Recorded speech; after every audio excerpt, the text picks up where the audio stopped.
अस्सलाम वालेकुम। सब पिज़्ज़ा लवर्स आ जाएं और मेरी बात को समझें कि मैं क्या कहना चाह रही हूँ। मैं ये कहना चाह रही हूँ कि पाकिस्तान के सब बड़े बड़े शहरों में चीज़ियस है। तो फैसलाबाद पाकिस्तान का तीसरा बड़ा शहर है। फैसलाबाद में चीज़ियस क्यों नहीं है जनाब?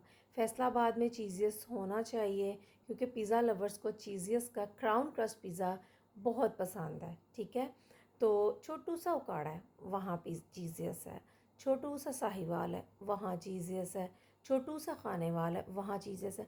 यार फैसलाबाद तो इतना बड़ा है, यहाँ चीज़ियस क्यों नहीं है? तो आप लोगों को चाहिए, लाहौर है वहाँ पे इतनी ब्रांचेस है चीज़ियस की, इस्लामाबाद है वहाँ इतनी ज़्यादा ब्रांचेस हैं, तो फैसलाबाद को क्या प्रॉब्लम है? फैसलाबाद तो इतना बड़ा शहर है, यहाँ पे इतने ज़्यादा पिज़्ज़ा लवर्स रहते हैं, फिर यहाँ चीज़ियस क्यों नहीं है? काइंडली इस बात को सोचें और चीज़ियस को फैसलाबाद में लेकर आएँ। Thank you.